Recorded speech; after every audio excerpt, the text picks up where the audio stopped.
This is a beautiful ship, sailor. Yeah. When did she sail? Just as soon as we stole this cargo. Where's she bound for? World cruise. How long will you be gone? Me? I ain't going nowhere. You're not? Well, I thought... No. I'm only stowing cargo. Good. Then listen. If you'll stow me away, I'll give you all the money I have. Here it is. Oh, stow you away, eh? Okay. Here. Take this box and follow me.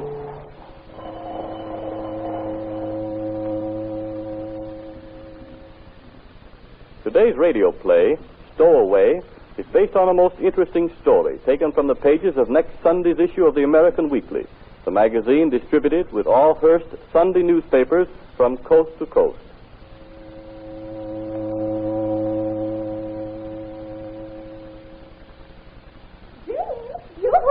Jean? For heaven's sake, Dora, what's all this excitement? Oh, Jean, I just saw a man. Well, I hope you didn't affect him the way he's affected you. Sit down and get your breath. It was the most thrilling thing. The man? No, the way I saw him. Dora, don't talk so loud. Somebody may hear you. Well, how do you know? Did you see him, too? Well, what? Do tell me what you're talking about, Dora. I'm talking about the man I just saw sticking his head up out of a lifeboat. A man in a lifeboat? Yes. Dora, dear, you're sure you're feeling all right? The sun this afternoon wasn't too much for you. Oh, don't be silly. I know a man when I see one. You ought to, dear. You've been interested in the subject for a long time. Yes, I certainly... Say, that had all the earmarks of a dirty dig. Why, Dora, you were telling me... I was telling you. Oh, what was I telling you? I declare you've got me so mixed up. I have. I should say this man had you all mixed up. Man? Yes. Oh, I remember now. Well, I was telling you, just now as I was walking on the other side of the boat there... The port side. What did you say, Jean? I said the port side. You were walking on the port side of the ship. Oh, I see. Why be so technical? You get the idea. I was walking on that side over there, just strolling along the deck, when suddenly the canvas cover of a lifeboat started to move. What did you do? Well, I was too surprised to do anything but stand and look. And then as I stood there, a man's head suddenly popped up, and we looked right into each other's eyes. How could you look right into each other's eyes? Those lifeboats hang about 6 feet off the deck. You must have been strolling along the rail. Huh? Well, if the boat had been a little closer, we would have been looking right into each other's eyes. Anyway, as soon as I could break away from his magnetic gaze, I came straight here. Jean, do you know who I think he is? Who? I bet he's a stowaway. A stowaway on this line? Oh, don't be silly. Well, I bet he is. Where are you going? What are you going to do? Get him a magazine to read. Oh, but Dora, he won't stay there if you saw him. He'll move to some other place to hide. Let him. I'd know that face anywhere. I'll find him if it takes all night. Oh, Jean, you won't report him. Well, personally, I don't believe the man you may have seen is a stowaway. No one could possibly get on this ship. Don't worry. I won't make a fool of myself by starting false rumors. Oh, thanks, dear. Oh, I'm so excited. A stowaway all to myself. Oh, why don't you come with me, Jean, and see him? I can't, Dora. Well, you see, darling, there's an awfully good-looking chap. Oh, and I get it. You've got a rendezvous in this corner. Yes. He ought to be here any minute. Well, I'll find my stowaway, and maybe the four of us can have some fun. Gee, the orchestra started. I hear it. I'm sorry to have been detained so long. Oh, Kurt. Yes.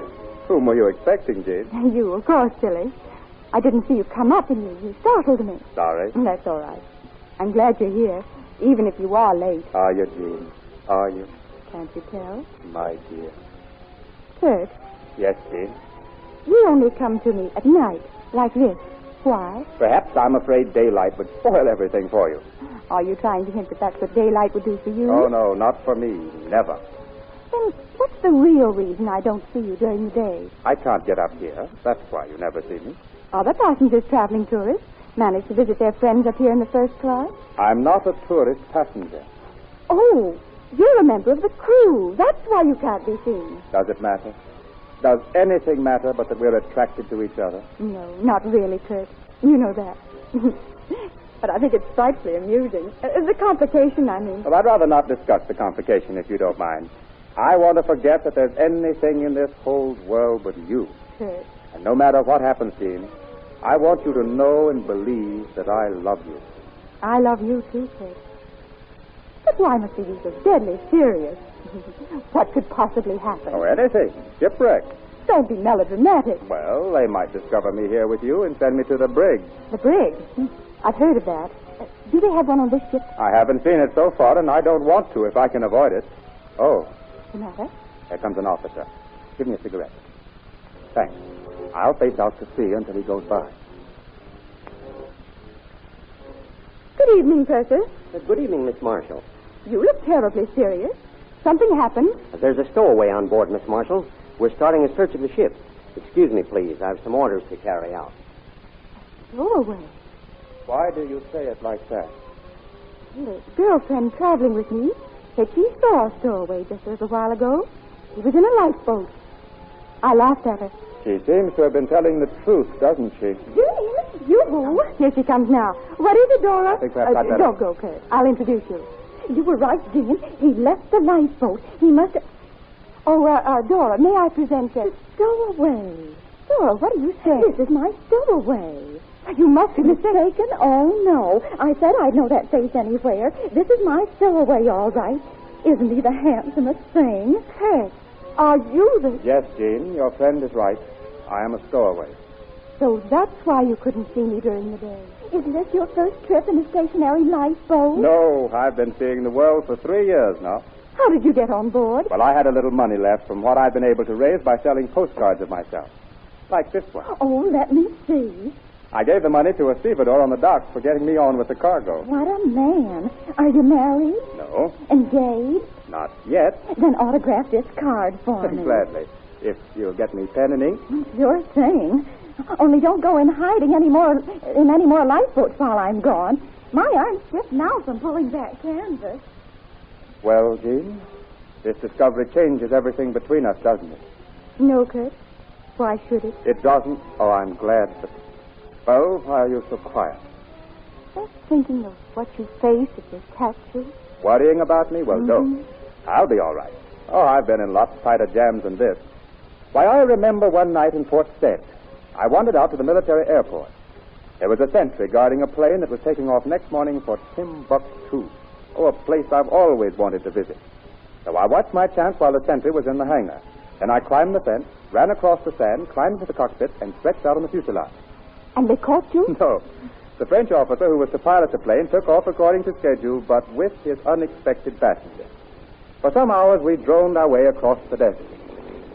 With my pocket knife, I made a small hole in the fuselage and could look down on the gleaming white Arabian villages far below us. And the camel trains looked like so many little bugs. The steady hum of the motor put me to sleep. And it must have been hours later when I awoke from a dream in which I imagined myself tossing on a wild sea in a small boat.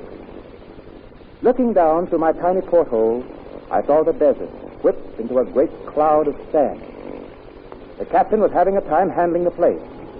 As quickly as he could, he landed.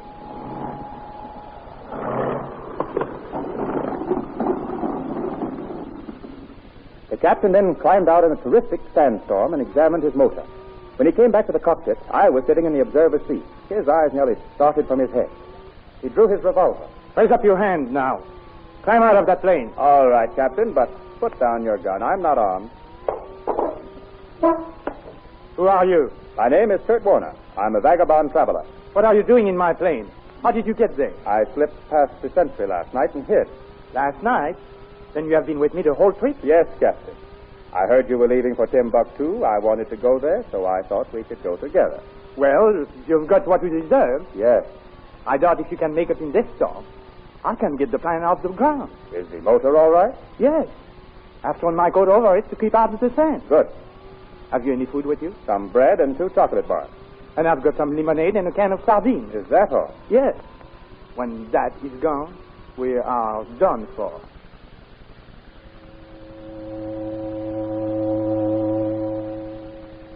How did you ever get saved, Kurt? Well, Jean, after our provisions were gone, we went through some terrible hours. But the storm let up, and a traveling caravan supplied us with water, and soon we were droning along towards our destination 150 miles away. We had just enough gas to make the airport at Timbuktu, and about an hour after that, we sighted the little domes and minarets of the mosques of that town. The pilot spotted the landmarks and started to bring the plane down on the smooth surface of the military landing field. As he was circling around, getting the right approach, it suddenly occurred to me that I'd never asked him if he intended to turn me over to the police or the military authorities when we reached our goal. And somehow or other, I couldn't bring myself to ask him then. The plane started to settle.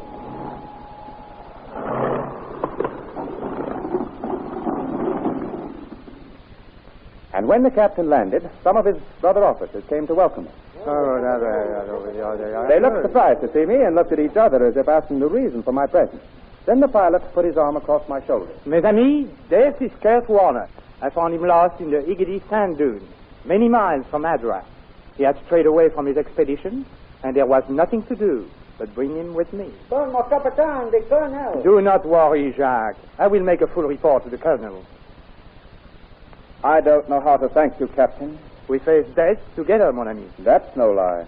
But thanks to you, we pulled through safely. Oui, monsieur. You wanted to get to Timbuktu? Yes, Captain. Well, here you are. Are you going to turn me over to the police? Mon ami, I wish you many happy landings.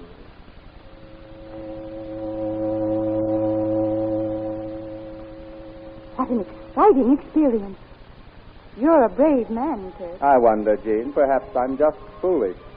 Do you always manage to get out of difficult situations so easily? Well, up to now. You don't go. I got the pen and ink. Here's one you won't get out of. Just sign your name across here, will you? Certainly. This isn't the card I gave you. What? This seems to be the picture of the dining salon. Oh, you know what I've gone and done? I laid your card down on the writing desk while I pulled the inkwell out of its socket. And then I picked up the wrong postcard. I'll go right back. Don't bother.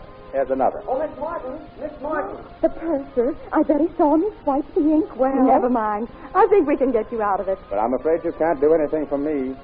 Well, it's been nice knowing you.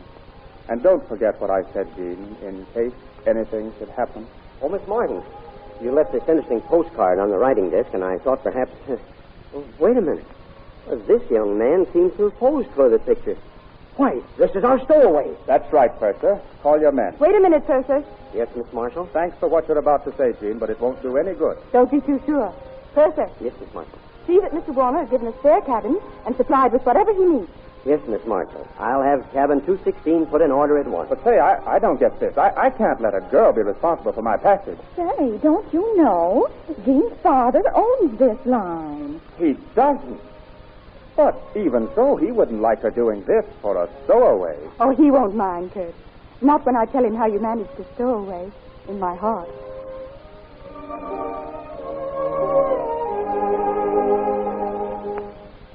The dramatization you have just heard was suggested by one of the many interesting stories to be found in next Sunday's issue of the American Weekly, the magazine distributed with all Hearst Sunday newspapers from coast to coast. This is Wentworth announcing, and turning the microphone over to your own announcer, who has a message of real interest to all of you.